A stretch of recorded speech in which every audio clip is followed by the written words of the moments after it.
Osho talk. This very body, the Buddha, talks on Hakuin's Song of Meditation, number 1.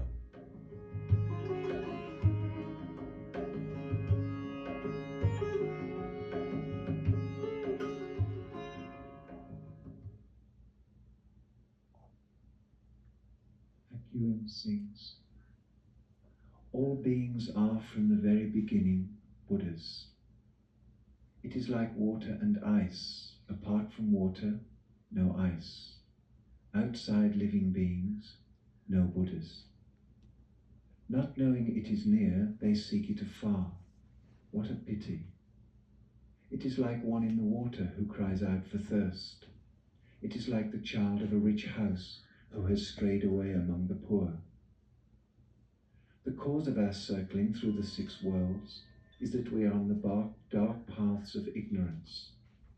Dark path upon dark path treading. When shall we escape from birth and death? The Zen meditation of the Mahayana is beyond all our praise. Giving a morality and the other perfections, taking of the name, repentance, discipline, and the many other right actions, all come back to the practice of meditation. By the merit of a single sitting, he destroys innumerable accumulated sins. How should there be wrong paths for him?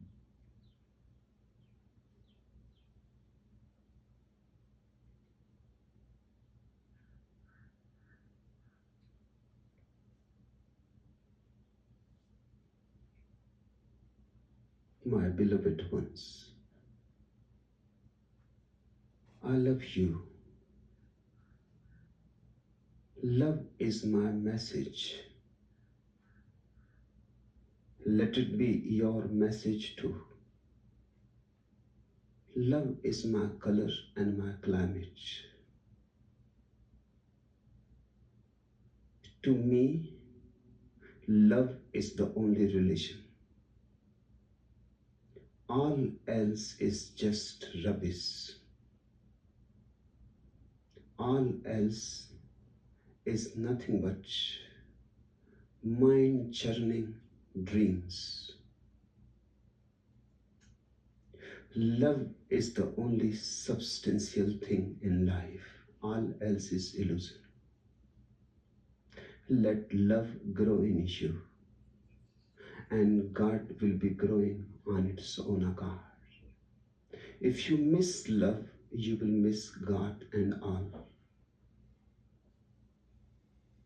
There is no way to God without love.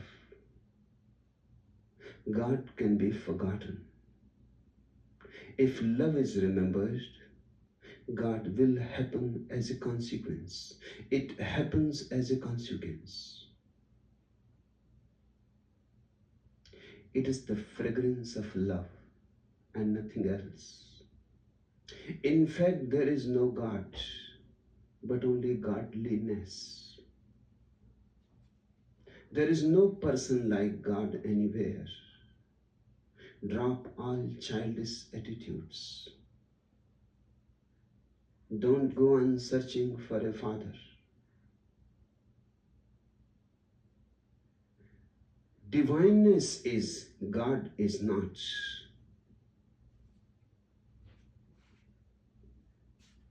When I say divineness is, I mean whatsoever is full of God. The green of the trees and the red and the golden, all is divine. This crow crying, and a bird on the wing, and a child giggling, and a dog barking, all is divine. Nothing else exists. The moment you ask where is God, you have raised the wrong question. Because God cannot be indicated anywhere. He is not in a particular direction. He is not a particular thing. He is not a particular being. God is universality. Ask where God is not. Then you have asked the right question. But for that right question, you will have to prepare the soil of your heart. That's what I mean by love, preparing the soil of your heart. If you are full of love, the world is full of God. They go parallel.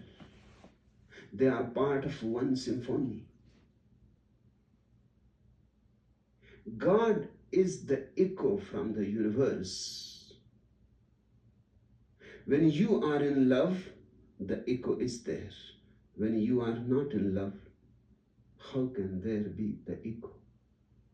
It is only you who are reflected again and again in millions of ways. It is you who are thrown back to yourself again and again. If you are in love, God is. If you are not in love,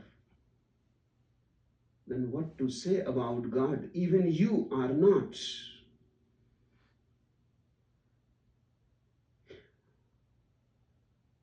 I was thinking, what should I give to you today? Because this is my birthday.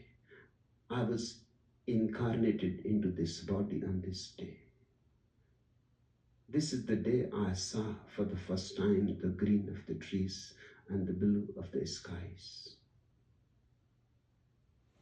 This was the day I first time opened my eyes and saw God all around. Of course, the word God didn't exist at that moment. But what I saw was God. I was thinking, what should I give it to you today? Then I remembered a saying of Buddha, Sabba Danam, Dhamma Danam Jinati. But the gift of truth excels all other gifts. And my truth is love.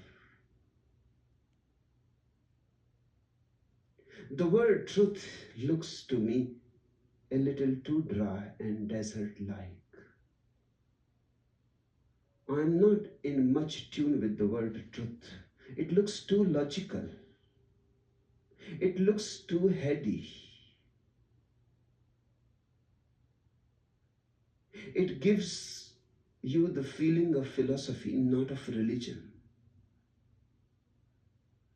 It gives you the idea as if you have concluded, that you have come to a conclusion, that there has been a syllogism behind it, argumentation and logic and reasoning.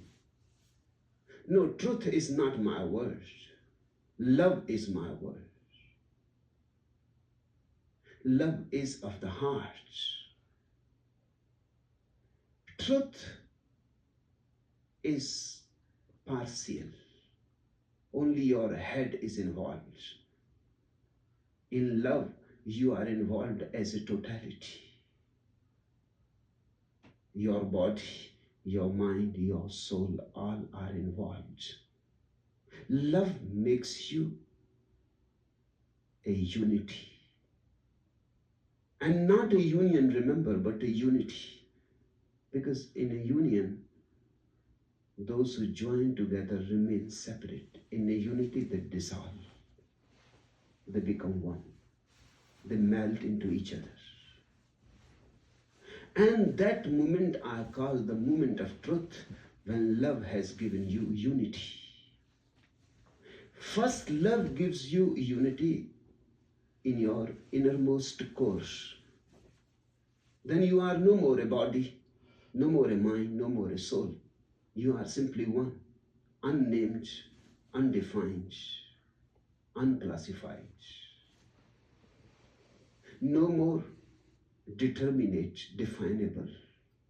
No more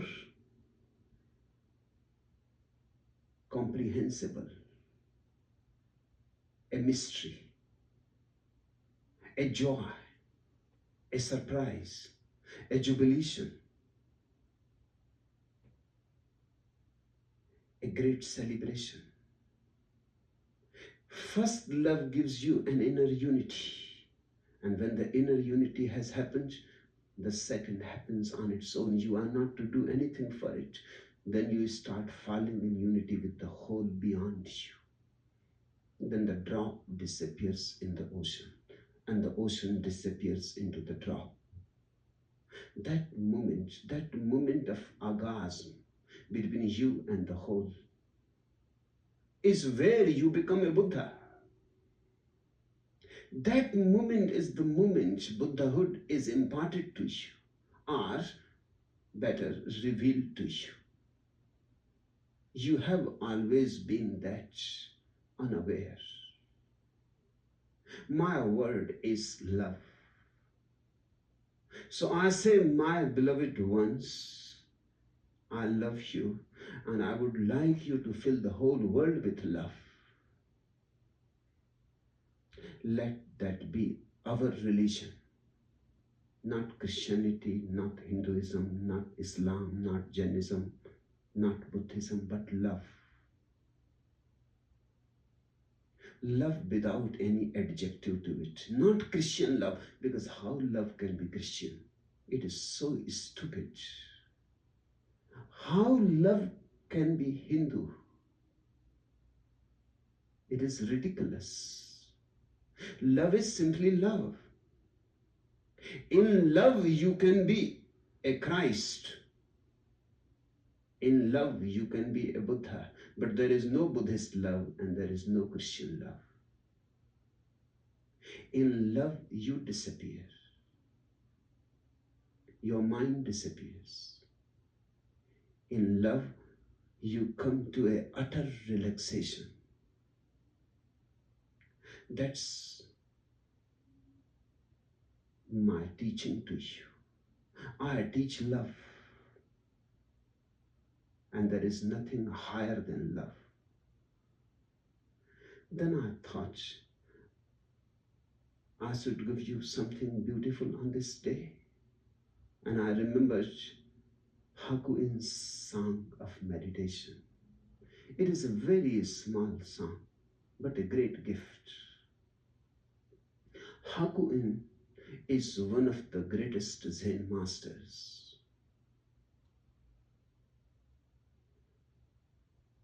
His song contains all the Bibles and all the Qurans and all the Vedas. A small song of few lines, but it is like a seed, very small, but if you allow passage to it, to your heart, it can become a great tree. It can become a Bodhi tree. It will have great foliage and much shade, and thousands of people can sit and rest underneath it. It will have big branches, and many birds can come and have their nests on it. See, I have become a tree.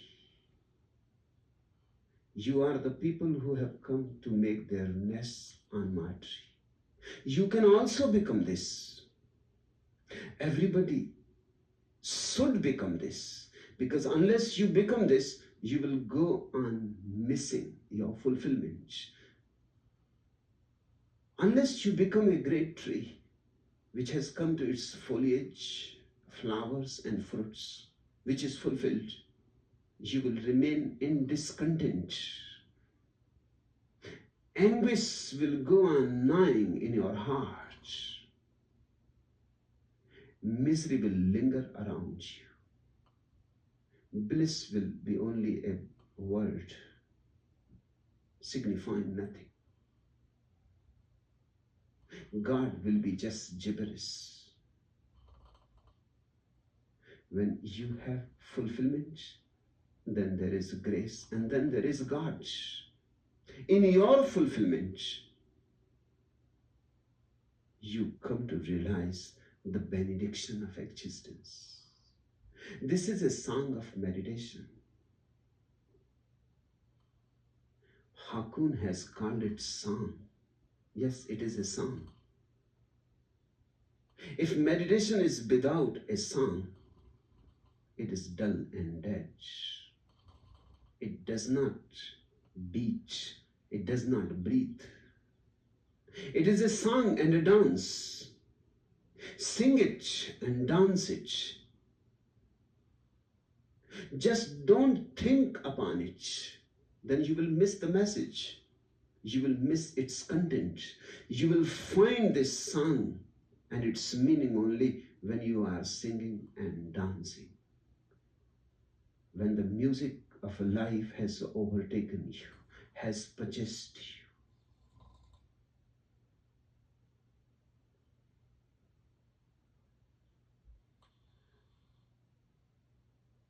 Hakuin's song is so small and yet so vast. It is unbelievable. How can a man condense so much truth and so much love and so much insight in so few words? But Hakuin was a man of few words, a man of silence. For years he will not speak at all, and then he will speak a word or two.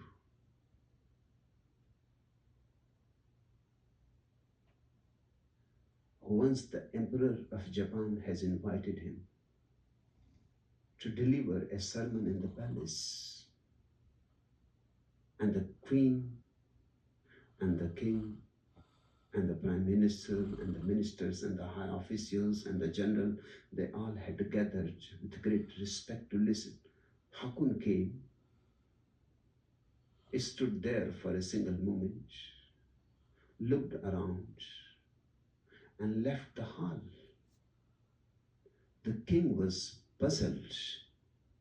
He asked his prime minister, what is the matter with this man? We had come to listen. The old prime minister said, this is the greatest sermon that I have ever heard. He has said it. You had asked him to come and teach you about silence. He has started. He stood there in silence. He was silence. What more you ask? What more you demand?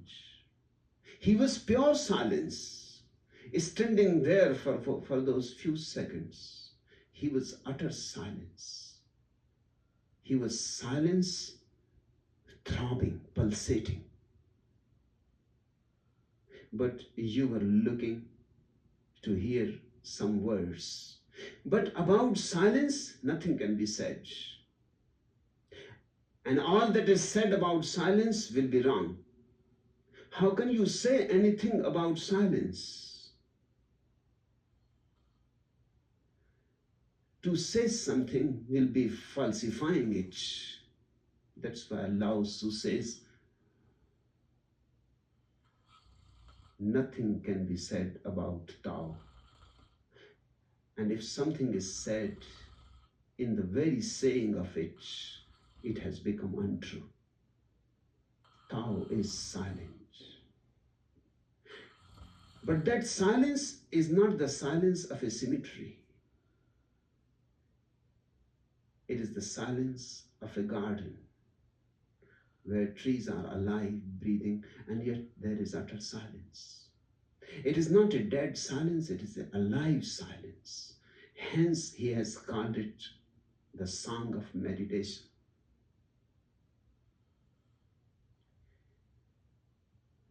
Buddha says that my approach to reality is not of belief, but of seeing.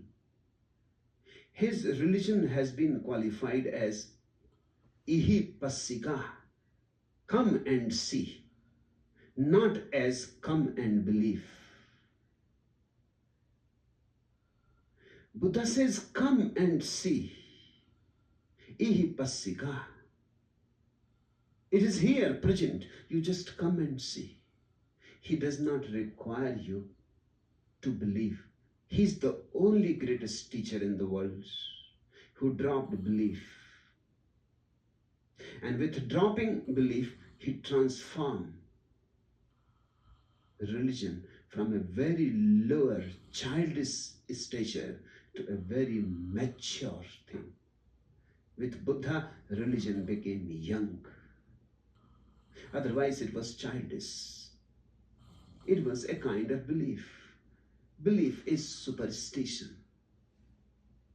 Belief is out of fear. And belief is blind. Buddha has given eyes to religion. He says, see. And there is no need to believe. And when you have seen, then it will not be a belief, it will be knowing.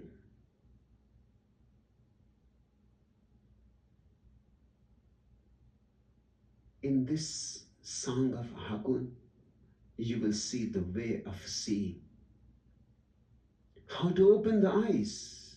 Because truth is always there, has been always there. It is not that the truth has to be produced. Buddha says, yatha bhutam. It is. It is already there. It is confronting you. It is in the east, it is in the west, it is in the north, it is in the south. It surrounds you. It is without and it is within. But you will have to see it. Ihi passika. Your eyes are closed. You have forgotten how to open them. Meditation is nothing but the art of opening your eyes. The art of cleansing your eyes. The art of dropping the dust that has gathered on the mirror of your consciousness. It is natural, dust gathers. Man has been traveling and traveling for thousands of lives. Dust gathers. We are all travelers. Much dust has gathered, so much so that the mirror has completely disappeared. Only there is dust upon dust, layers and layers of dust. And you cannot see the mirror, but the mirror is still there. It cannot be lost because it is your very nature. If it can be lost, then it will not be your nature. It is not that you have a mirror. You are the mirror. The traveler is the mirror. He cannot lose it. He can only forget it. At the most, forgetfulness. You have not lost your Buddhahood. Buddhahood means the mirror clean of dust. The mirror again fresh, again reflecting, again functioning. That's what Buddhahood is. Buddhahood means a consciousness which has become awakened. The sleep is no more, and the dreams are no more, and the desires have disappeared. The dust gathers, it is natural, but you cling to the dust. Your desire functions like a glue. And what is your desire? That has to be understood. If you have understood your desire, you have understood all. Because in the understanding of desire, desire ceases. And when desire ceases, suddenly you have a totally new feel of your being. You are no more the old.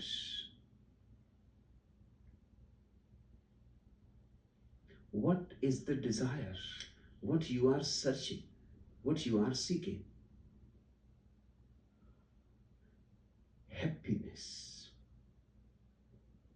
bliss, joy. That's what you are seeking. And you have been seeking for millennia, and you have not found it yet. It is time, ripe time, to think again, to meditate again. You have been seeking so hard, you have been trying so hard. Perhaps you are missing just because you are trying.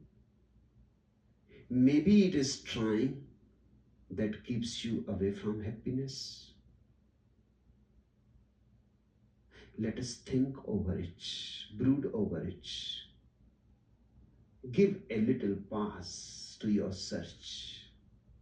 Recapitulate. You have been searching for many lives. You don't remember other lives, no need. But in this life you have been searching. That will do. And you have not found it. And nobody has ever found by searching. Something is wrong in the very search. In the search, naturally you forget yourself. You start looking everywhere else.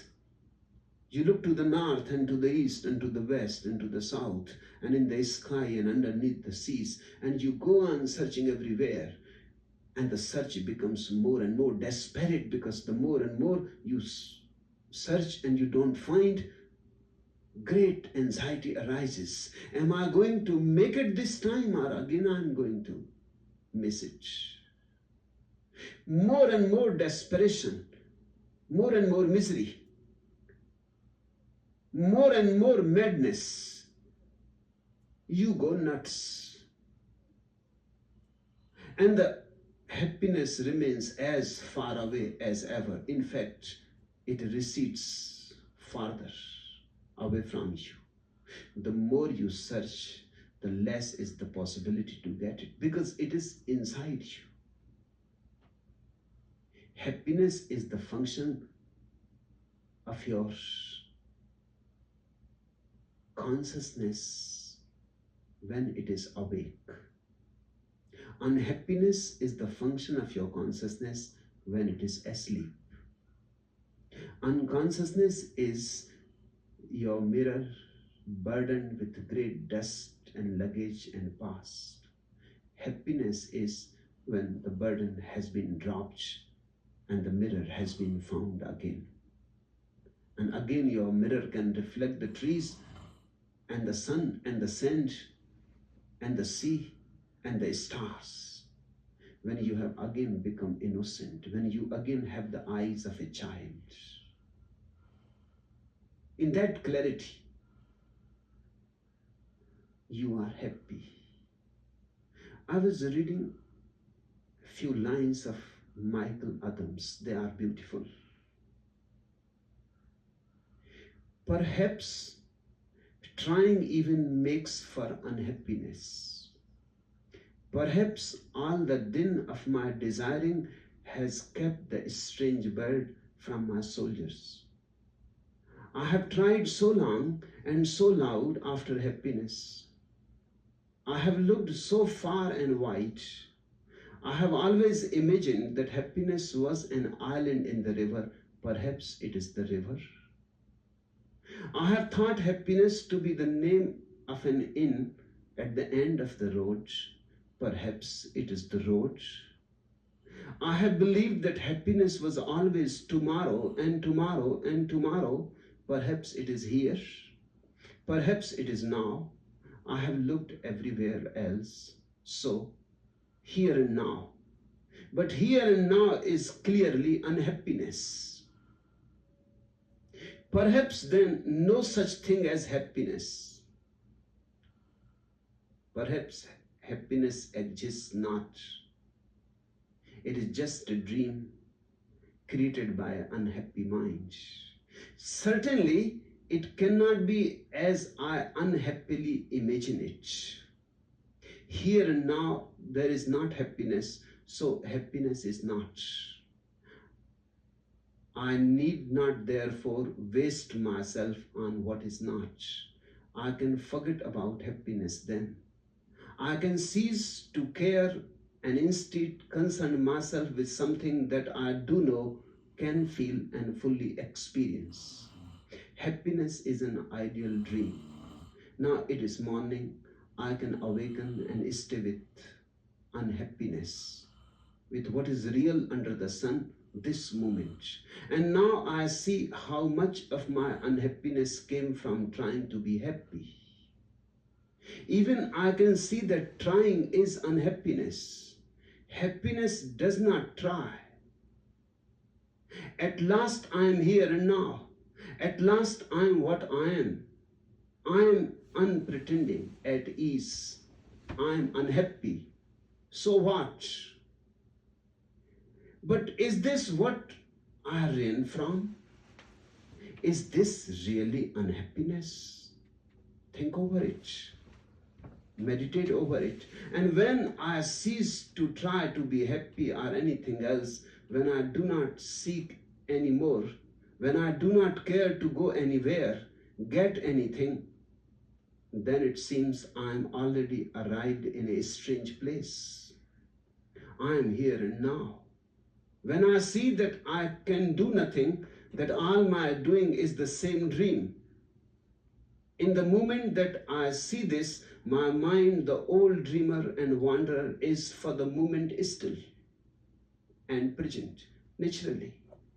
If you are not searching, not seeking, not desiring, not dreaming, for a moment the mind falls into a silence.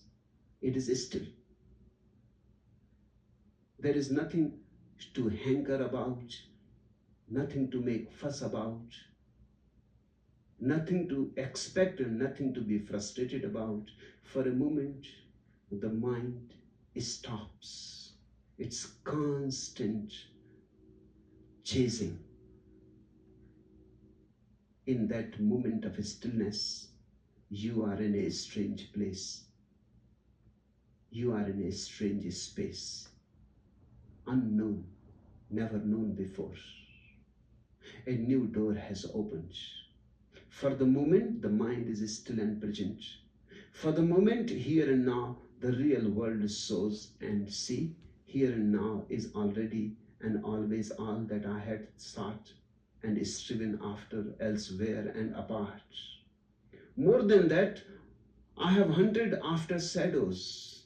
The reality is here in the sunlit place, in this bird call now.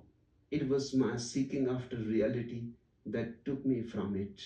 Desire deafened me. The bird was singing here all the while. I am still and ceaseless.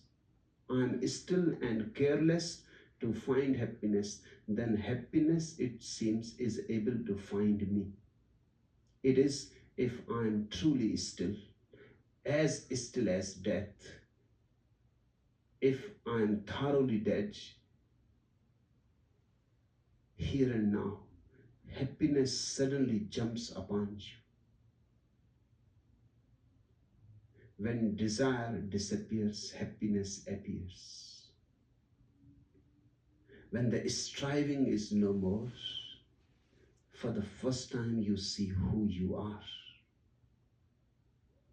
That knowing is what Buddha means. Come and see. Ihi passika.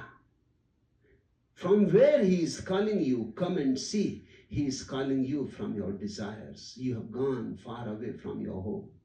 You have lost your home base. You are not where you appear to be. Your dream has taken you to far away worlds, imaginary, illusory, your own creation. Zen people have a special word for meditation.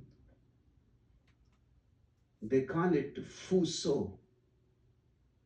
Fuso means unproduced. You cannot produce it.